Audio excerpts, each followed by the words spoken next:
What is engraved in my mind is images of Bresson. Those moments are cherished by most Indians, as part of our visual history.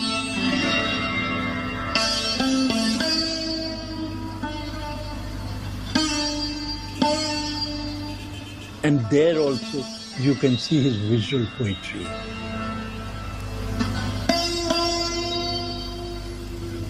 The silence of spaces.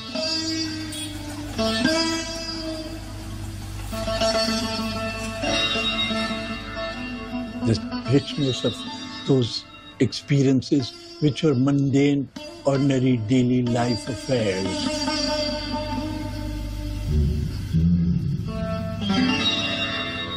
And the drama of Mahatma Gandhi's death. Each time he was connected with the spirit of the person.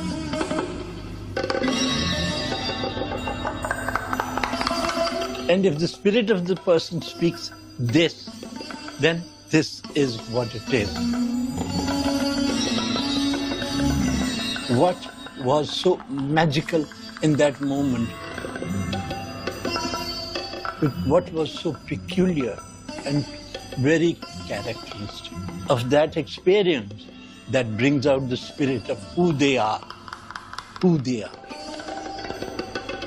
Because making good pictures can be anything, but who you are, when you get captured, who you are, then it's a mirror. And he was a clean mirror.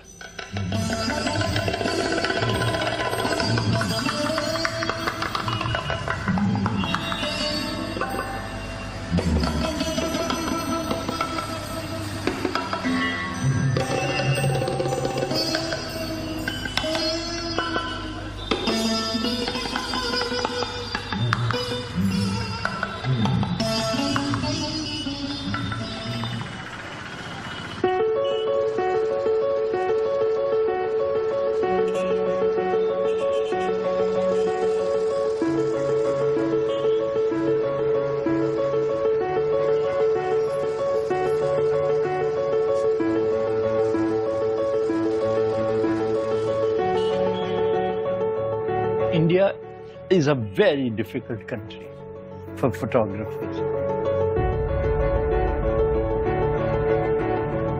The kind of life we live and the pace we have. India is a multi-religious and multicultural society.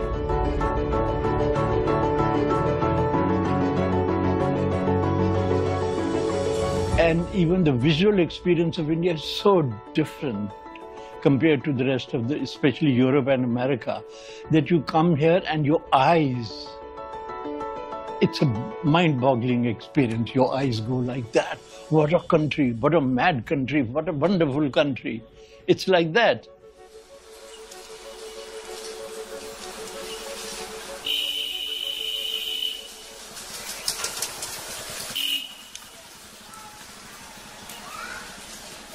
Cartier Bresson was the only photographer whose work on India has instinctive and intuitive response that he, as an artist, and that's why his work still has the current and the power of what India was.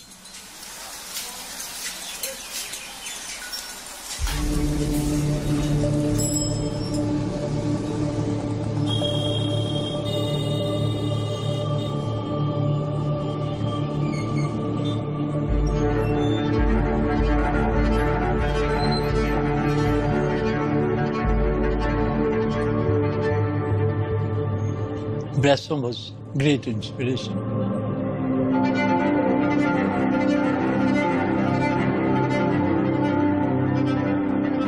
Somewhere I thought he loved India.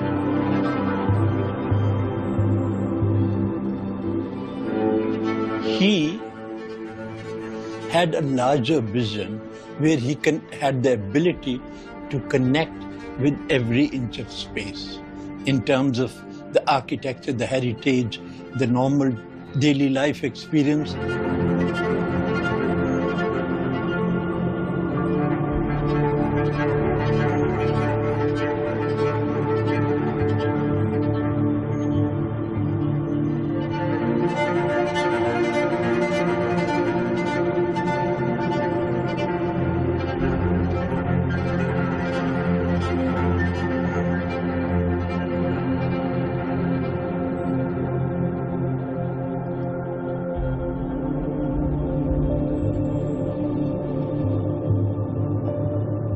You have a way by which the camera disappears.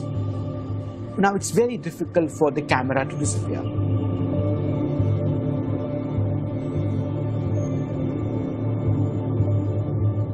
But there are moments where his camera actually disappears. Those are the points where the subject of the photograph can look completely unself-consciously into his eyes as if the camera is not there. Only a great artist, but only rarely can a great artist do, that the medium disappears completely. He attains that quite a few times. The other thing, I think, is that you have to develop deep empathy with the people you are in midst of. Unless you respect them as fellow human beings, unless you respect their way of life, unless you can identify with what they might be going through, you can't photograph them. I mean, you can, but those photographs will not last. Those photographs will not create memories.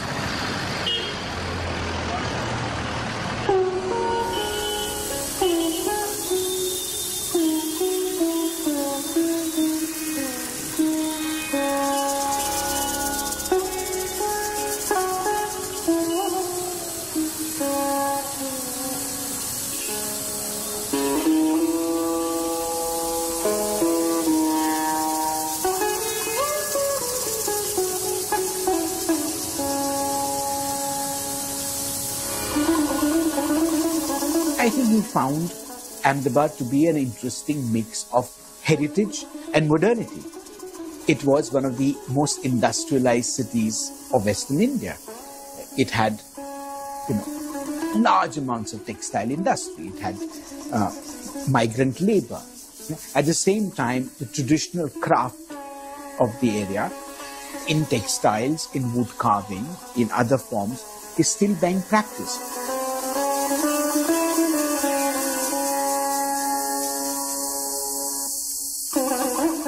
I think Cartier Bresson had an eye and a mind which combined the two things together, which brought out the humanity of any subject that he approached.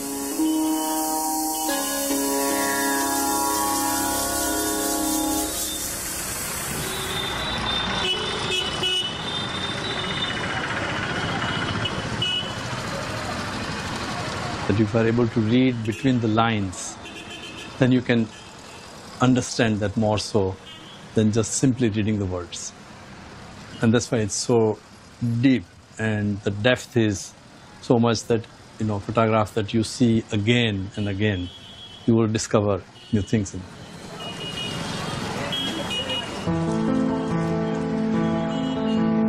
Cartier Bresson liked the old city,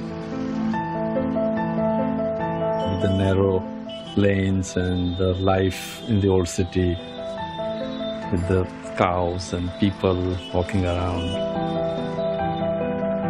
And there's some energy when you walk around the old city.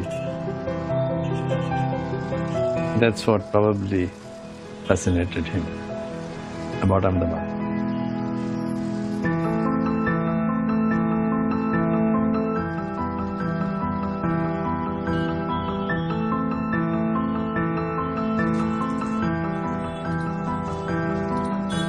Why he kept coming back to India? I think he was discovering India.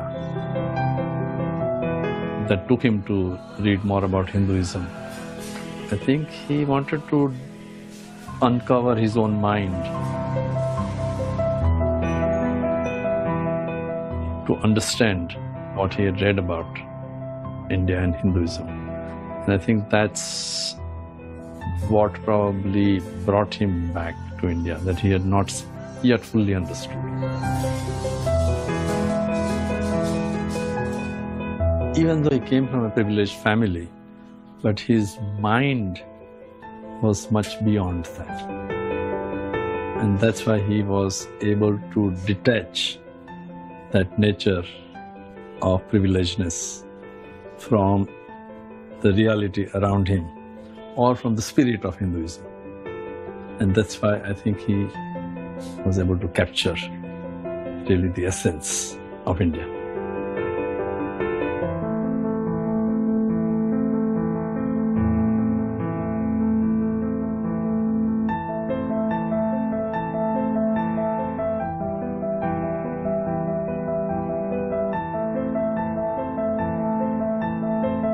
Il était déjà intéressé par toutes ces religions ou métaphysiques orientales. Il pensait que, comme l'avait dit Trull Capote, qui a voyagé avec lui, disait c'est une libellule frénétique, Cartier-Bresson. Et Cartier-Bresson était quelqu'un d'extrêmement nerveux et quand on le voit photographier, il court d'un endroit à l'autre, il danse, c'est un vrai ballet. Il disait toujours qu'il avait besoin de se calmer et qu'il fallait qu'il se calme et que ces philosophies et ces religions étaient vraiment quelque chose qui lui permettait de se calmer.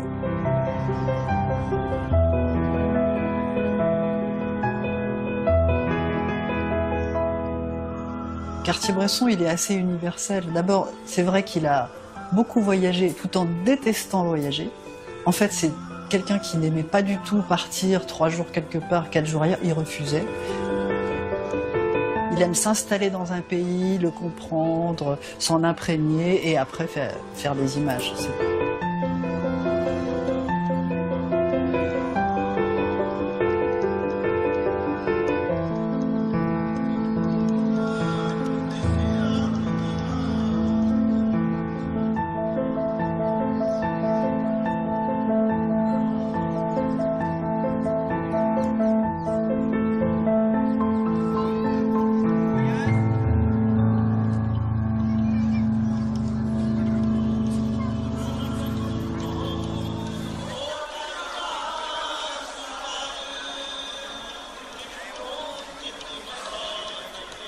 Independence came with partition. So there are two processes happening. It is the birth of two nations and two states happening simultaneously, Pakistan and India. But with that came transfer of people. Hindus in Pakistan felt unsafe and wanted to move to what was a Hindu majority area. Many Muslims in India felt unsafe and wanted to move. It created not only displacement, it created large-scale violence.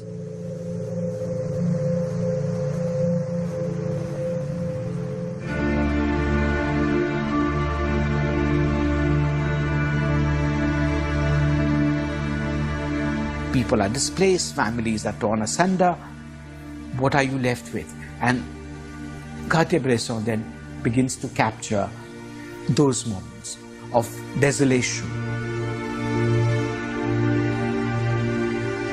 trying to capture a sense of loss. What he captures is what I call vacantness.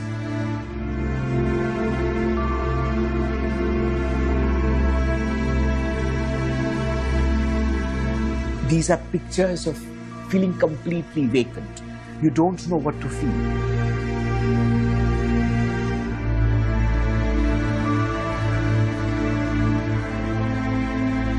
You're so overcome with sadness that you can't feel sad anymore. You're so overcome with anger that you can't express anger anymore. You're so overcome with sense of loss that nothing else matters. And finally, what you're left with is not knowing what to feel, not knowing how to feel.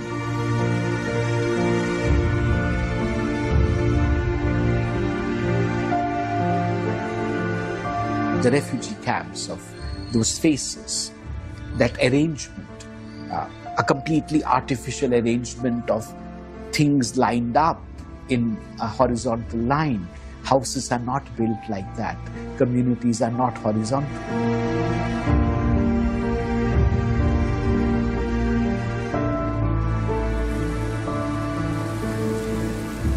In in case of violence, he captures vacantness.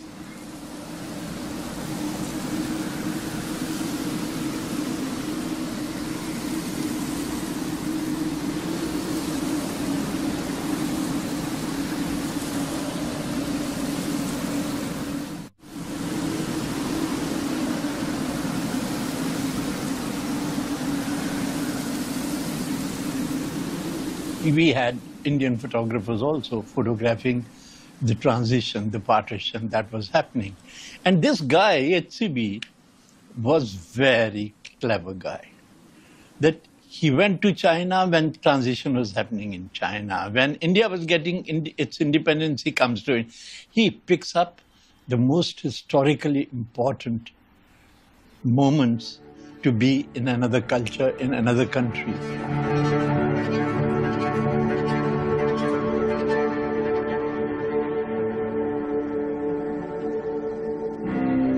Each one of us, we have, as creative individuals, we have certain music, certain rhythm playing in our system.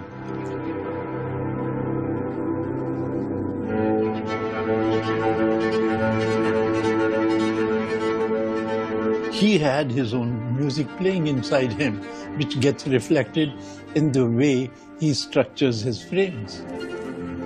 After all, it has to come from somewhere. Nothing comes from nowhere, you know.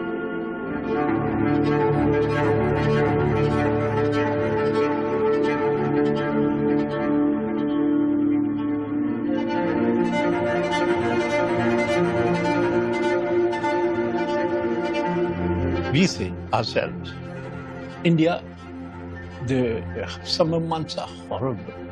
The light is so bad for photography. Oh God, you know, you can't even shoot for an hour in the morning and an hour in the evening. This man comes to India and he captures the harshness of light, how life is lived in that strong light, how the shadows fall and they create yet another kind of dreamlike experience. So he's utilized every bit of experience, good or bad, like a creative genius.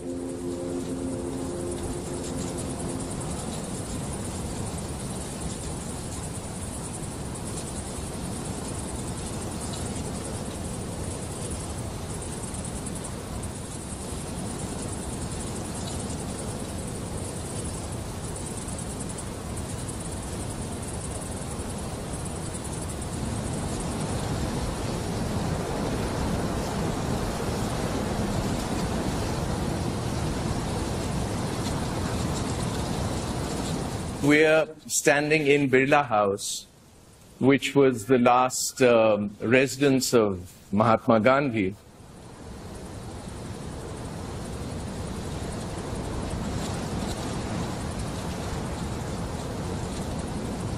And this was the house where Cartier-Bresson met Gandhi.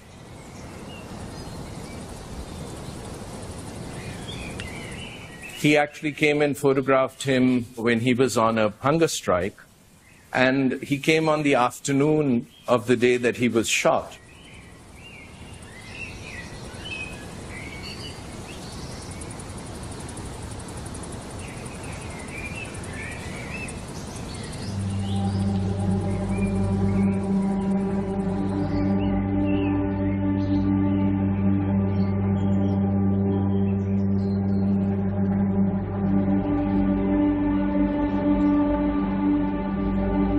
The story of Cartier-Bresson is very interesting because he's written about it.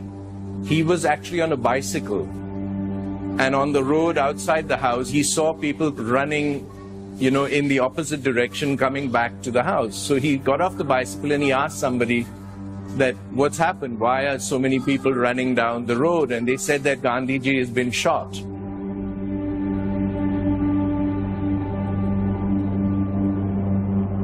So he turned the bicycle around and he came back to the house and he managed to come in and do one photograph of the dying Gandhi.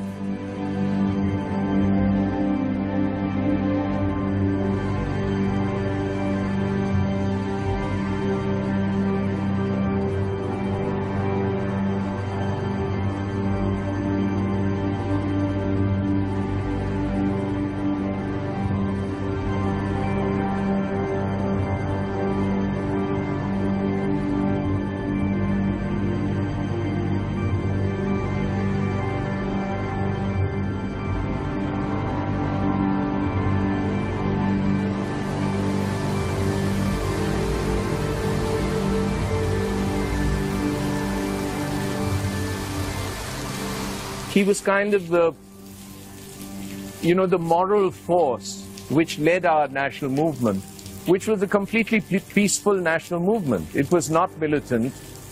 We got the British out by passive resistance.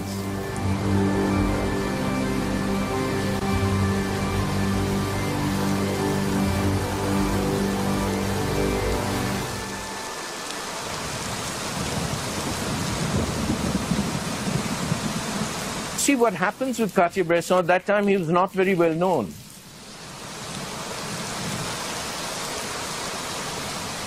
And it was, in a sense, Cartier-Bresson's first really big news story, and his first in Life magazine. These pictures are all, in Indian history, in our popular consciousness. These are very, very important and key photographs.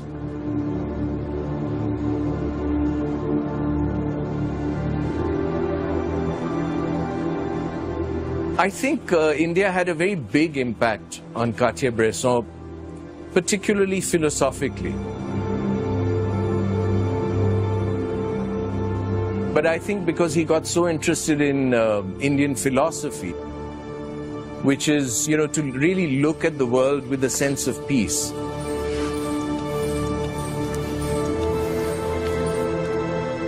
The Indian sense of time is eternal. It's not just life and death.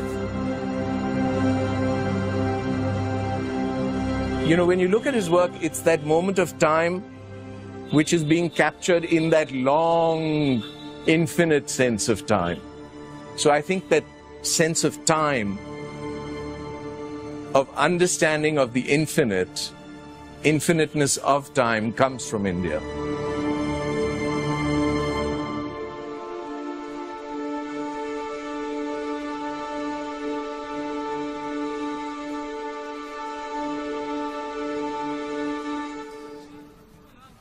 Among the people who expanded the notion of freedom for India, Gandhi would be the foremost people who gave us a sense of what is it to be free. Free from fear, free from hunger, freedom from oppression, of injustice, of inequality. Here is this person who's being assassinated for what he believed.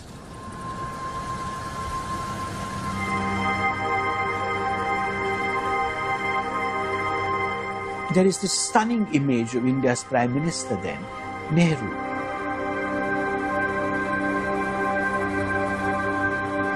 Who's lost a mentor, who's lost a lifelong friend, trying to put sense into it. And that is, I think, one of the most striking images that Cartier-Bresson captured.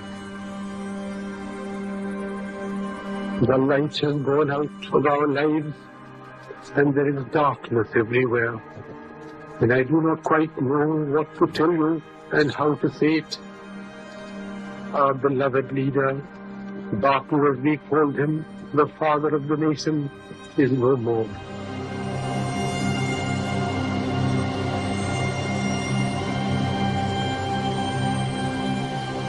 And finally, the body is cremated by consigning it to fire.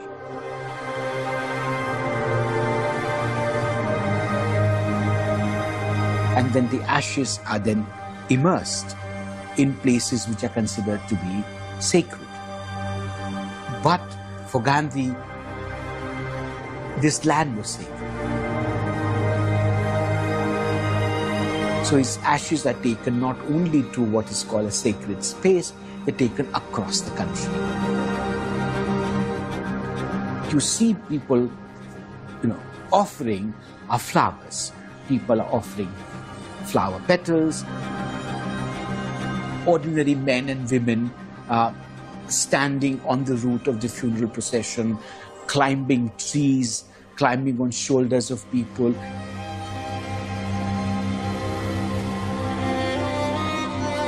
So it gives you an idea of the kind of silence that Gandhi's assassination produced. Because here is this nation who's stunned into silence.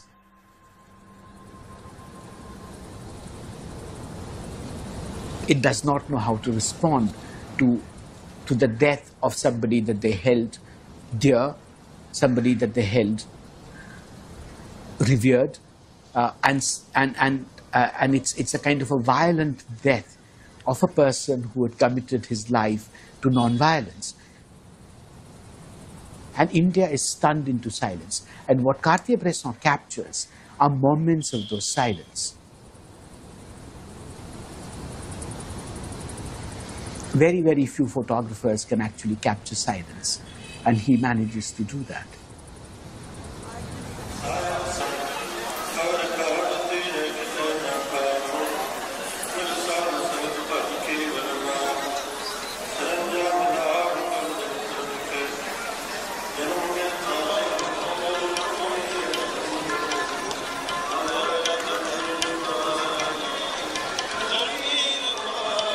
So a good photographer can actually make the familiar unfamiliar and the unfamiliar very, very near. Because for somebody like me, Gandhi's death is unfamiliar.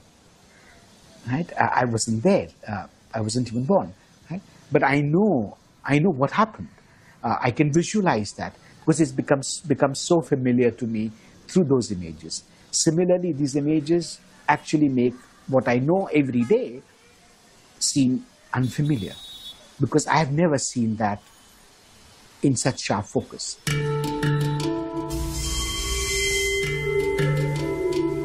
These are familiar images for somebody who lives here.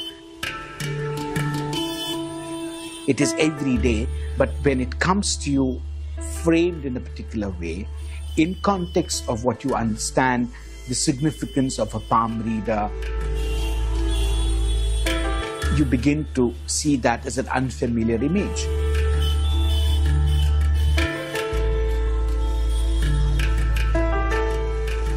I've never seen that isolated sometimes from the context. And that's what I think those images do for you.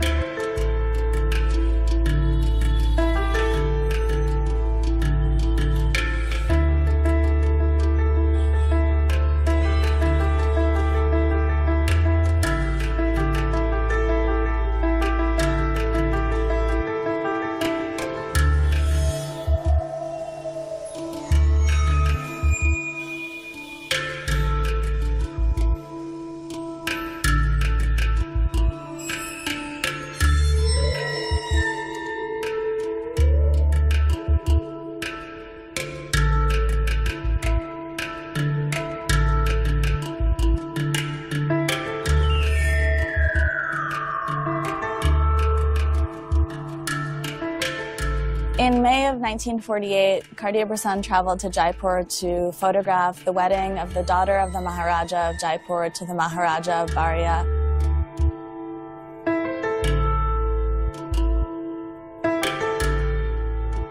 When he was photographing so-called Royal India and its traditions that had endured for centuries, he also was careful to go out into the street and show how such events affected everyday people, including the poor. And so in a photo concerning the 39th birthday of the Maharaja of Baroda, you see the poor waiting for sugar balls to be distributed to them. Adjacent to a photograph of the Maharani of Baroda, who's wearing diamonds that once belonged to Napoleon. He was careful to always shoot both sides of a major event like that and not to only show the glamorous aspects.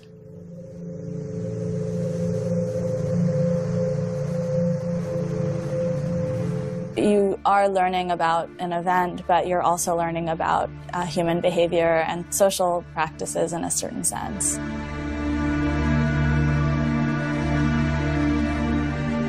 When you look at the photos that Cartier-Bresson took from his first trip to India, coming from this privileged Western background, I think it's really interesting that he chose to shoot images of India's poor.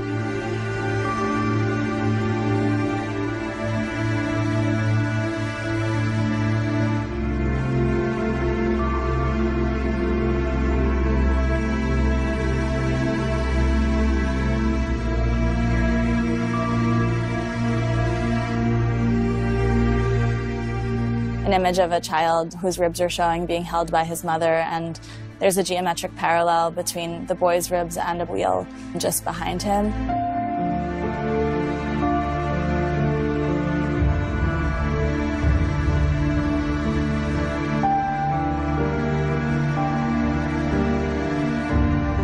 The more I thought about it, the more I realized that for Cartier-Bresson, this would have been a political gesture to go out onto the street and really try to see the fullness of India instead of just the access that his privilege would have afforded him.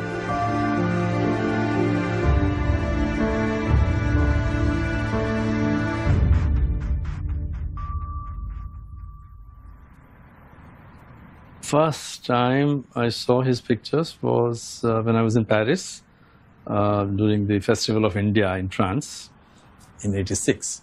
In a very short time, we contacted him and he invited us for tea at his house. We said, we have just started a publishing company. We have seen this exhibition of yours and we would love to do a book on your work on India. So he listened to us. He's a very quiet man in many ways.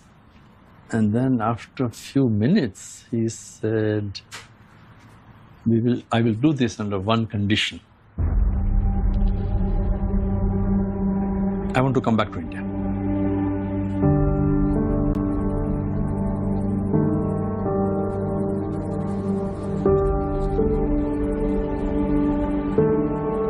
It was quite amazing. I traveled with him on few days.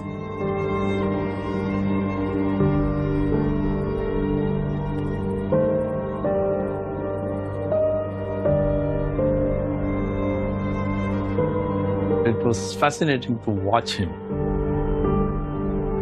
watch his subject and how he would shoot.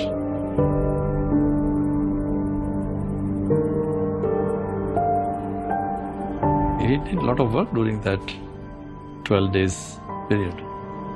He shot over 1,100 images.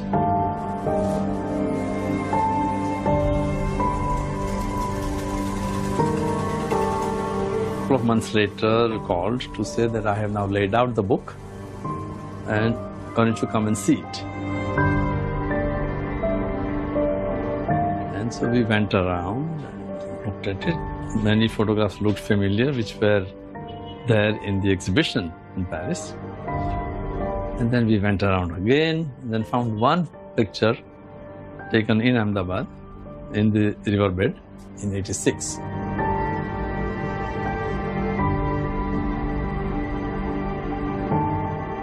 So which means from 1,000 photographs, he chose one.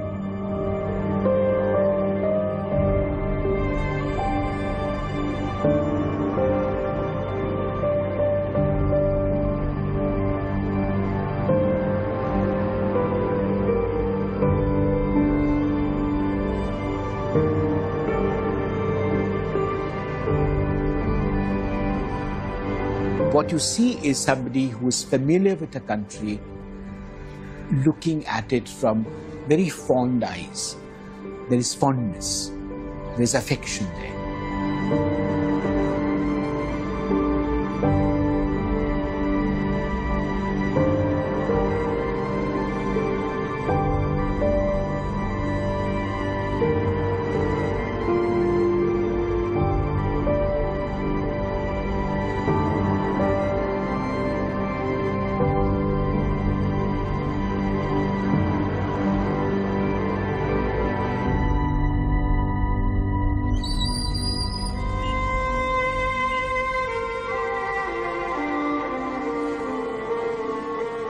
He was not only a great photographer, a legendary photographer, who did work in various directions also. At least for us, he's left so many directions to go on.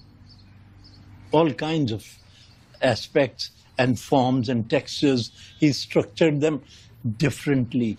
Why differently? Because he was more intuitive. He had no planning here. He lived beyond planning.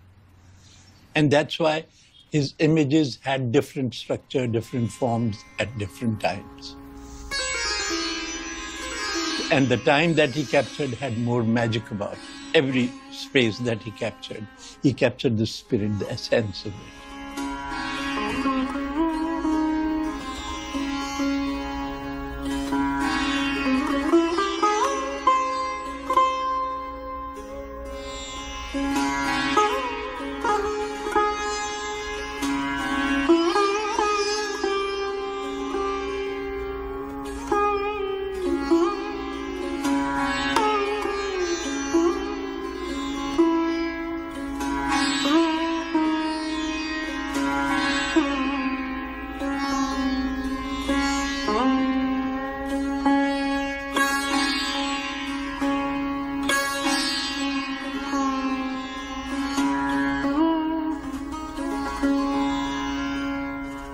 Cartier-Bresson's first wife, Ratna Mohini, was a dancer originally from Java, and she actually trained in traditional Indian dance in Kerala before she and Cartier-Bresson started their life together in France and then traveling around the world.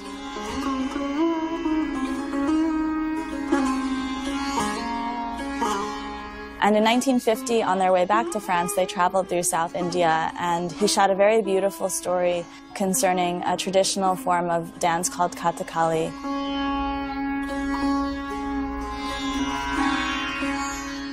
He showed the very rigorous training that the dancers underwent, as well as their preparations in terms of makeup and choreography and their relationship with their teacher.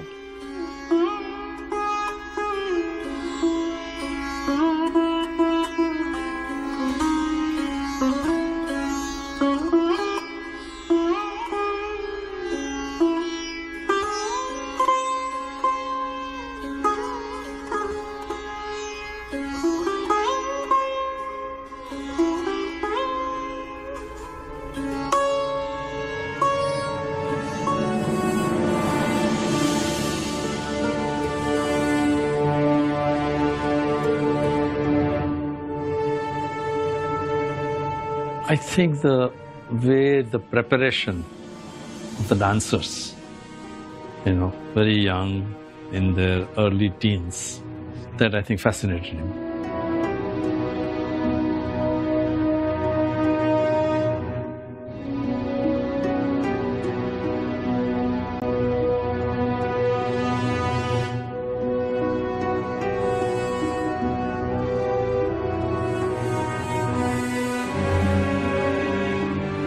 Starting with the perfecting your body and feeling that pain of being trained so early.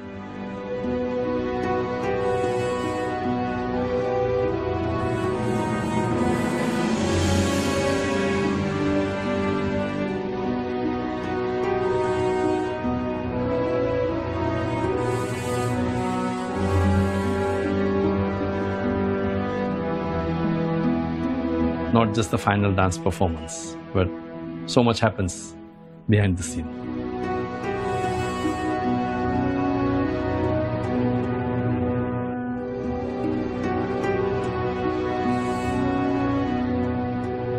I think he always saw something beyond what was visible.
I was an apprentice in this institute.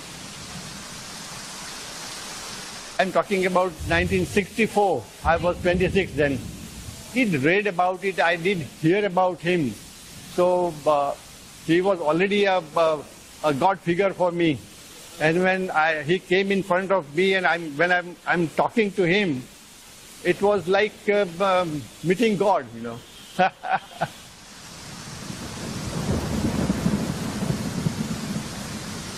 He selected me to go along with him. But it was just wonderful to be with him.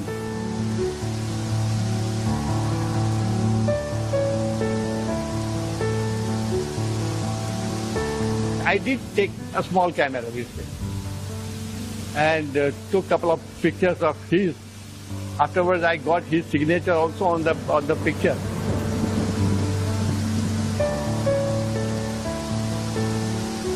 I learned patience, waiting for the subject to come, and don't be in a hurry to shoot. See the right moment and then shoot.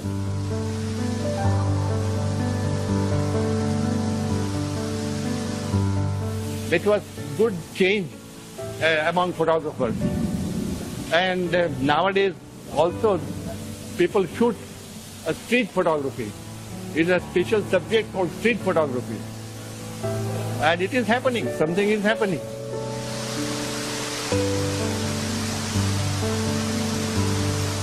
Because we have also taught them what to see, how to see. The way I got it from Bresson, I have also tried to tell my students that how to see and what to see.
I never saw him talking to any of the subjects. You still see in photographs people smiling at the camera, but also then, people knew that they were being photographed, so they want to smile.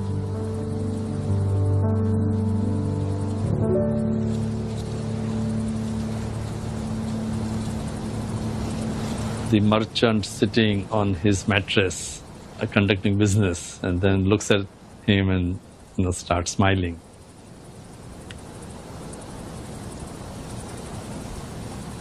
But I think that fascination still continues, that people, all of a sudden sit up and say, yeah, or they make themselves proper to be photographed.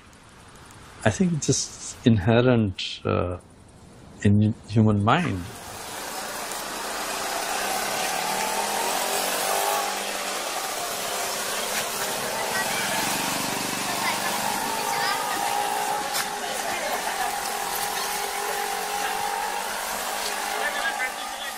Here is this country which is independent, which aspires to move into high technology. And it has the capacity to both design, engineer a rocket launch. At the same time, it does not have enough resources to transport these rockets into automobiles. What it's being done, that it's being transferred on a bicycle. Right? Now, that's the paradox of India. Here is this country which is struggling at certain levels to create modern infrastructure, modern transportation, provide education to all, healthcare, sanitation, water, housing, food. at the same time wants to participate in this great march of technology and science. And it's able to do one, and at the same time not able to do something which is very basic.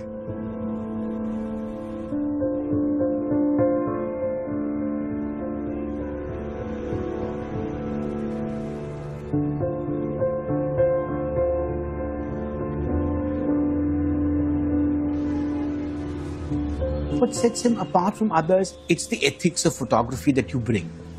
And every act of photographing we know is intrusive. It's potentially intrusive.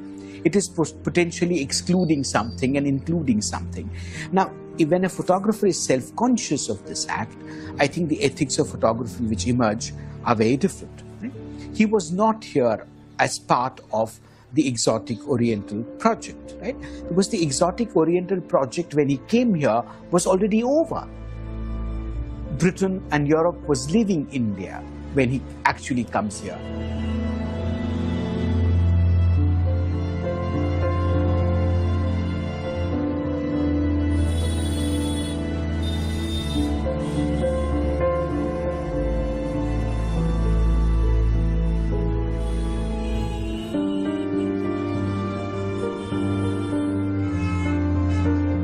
The people of India do not see themselves as either exotic, nor do they wish to be seen as exotic, because they want to be seen as modern individuals or communities struggling to find their place within this country, but also the world.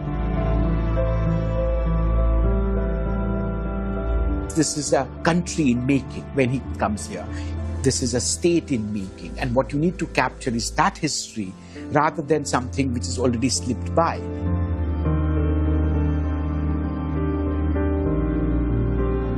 And I think he is intelligent enough and sensitive enough to recognize that that project is over.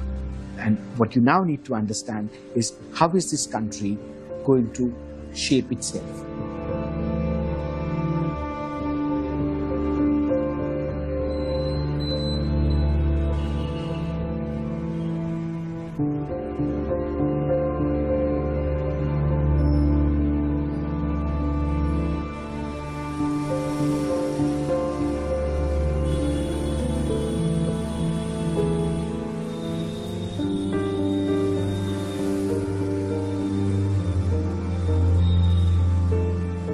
Je pense qu'il avait une grande intelligence de la littérature, du cinéma, et que tout ça compte énormément, et qu'il y a beaucoup de photographes qui ne lisent jamais. Cartier-Bresson lisait tout le temps, des choses parfois très difficiles d'ailleurs. Il ne pouvait pas partir dans le piège de l'orientaliste, qui a d'autres avantages. Je connais pas mal d'artistes intéressants parmi les orientalistes, mais c'était pas son truc. Lui, c'était plutôt peut-être la métaphysique. Et ça change tout. Moi, je peux vous dire, en regardant les photos d'un photographe, si c'est quelqu'un qui a une quelconque culture littéraire, artistique ou pas.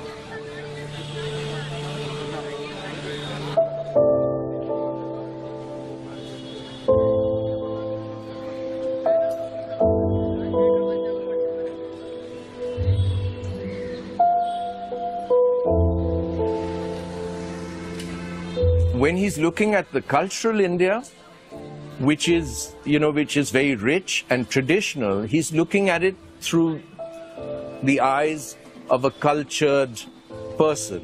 Yes, he is an outsider, but he's an outsider with the, great cultural sensitivity. So he's not coming, with an attitude of a non-engagement. His pictures are engaged.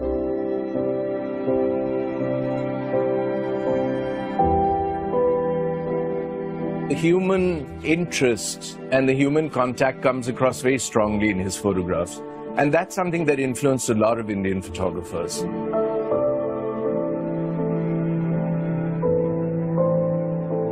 He pushed them out of their own Orientalism, which foreign magazines or books, required.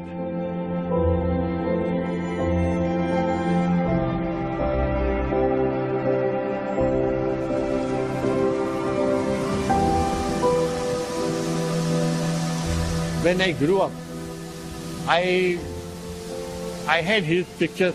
I had also special incline towards buying books and seeing them and trying to understand how people see India and how you should be seeing it with your eyes.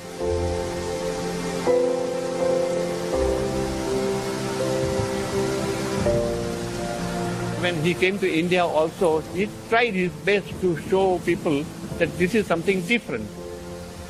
And that is what we also started seeing it. Because it was interesting. It was to see to believe it.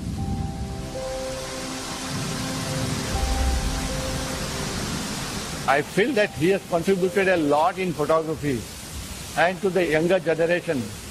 And for the younger generation, we are trying to help them to do something like him.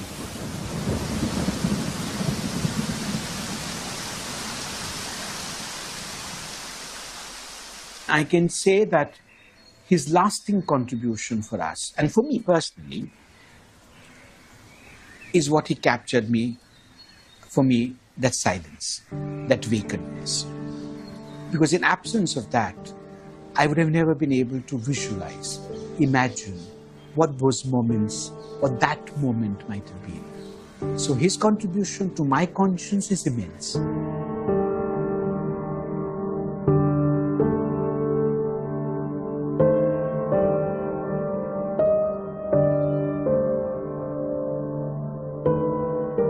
Our own photographers, they were taking straightforward, simple photographs of the events unfolding, like documenting the events, and he was documenting the spirit of those events. This is the difference, that he was capturing the vision of those events and others were capturing straightforward, informative frames, photographs. And that cannot be denied.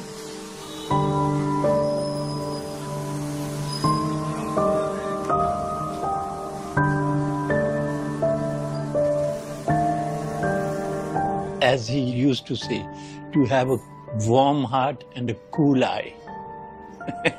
So that's probably, that explains it.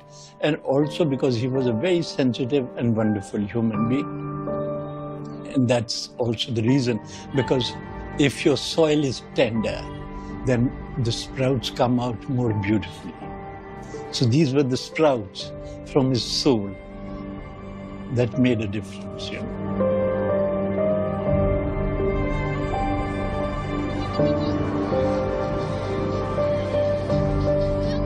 The purpose of photography is to capture the time we live in, because that's going to be the visual history of tomorrow. And for that, you have to have the sensitivity, responsibility, and honesty to do it with one click.